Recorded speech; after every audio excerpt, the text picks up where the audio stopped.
After being kicked out of Egypt, Abram, Sarai, and Lot head back. The famine doesn't get mentioned again. They go to the Negev, which is here. And apparently that's the southern part of the land of Canaan. Now, Abram is rich as fuck. He has lots of silver and gold. And unfortunately, he also considers a lot of sheep, goats, and cows to be his personal property. Which is of course incredibly fucked up. Leave the animals alone already. Literally nothing happens in the Negev, so Abram packs up his stuff and goes to Bethel. And then he goes to the exact same spot where he went camping in the previous chapter. Lot is traveling with him, and it turns out that Lot has his own entourage as well. He has a bunch of people working for him, possibly enslaved, and a lot of animals. Definitely enslaved. Obviously, everyone's gotta eat. And it turns out that the land does not provide enough food for Abram, Lot, and all the people and animals that they brought with them. So, Abram's animal exploiters and Lot's animal exploiters start to argue with each other. Abram doesn't like this, so he talks to Lot. He says, Lot, you're my nephew, I don't want to fight you.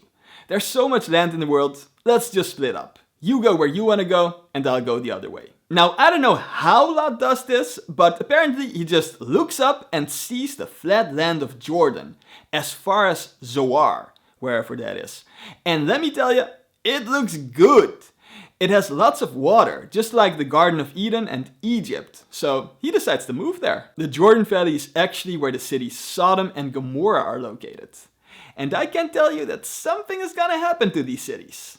Something pretty serious. Catastrophic, you could say.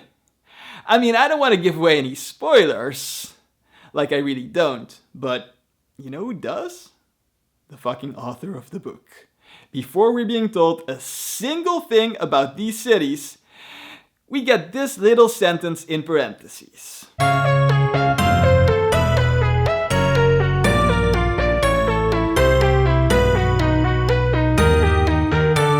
So yeah, I'm trying to build up suspense and this motherfucker just completely ruins it.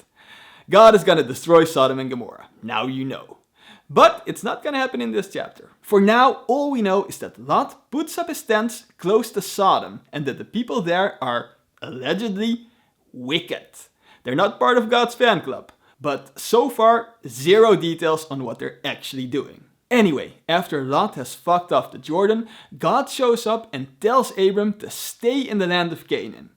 He repeats his whole speech about giving it to him and his non-existent descendants. So Abram listens. He goes to a place called Hebron, which is still in the land of Canaan. There he sets up camp near the oak trees of Mamre and builds another altar.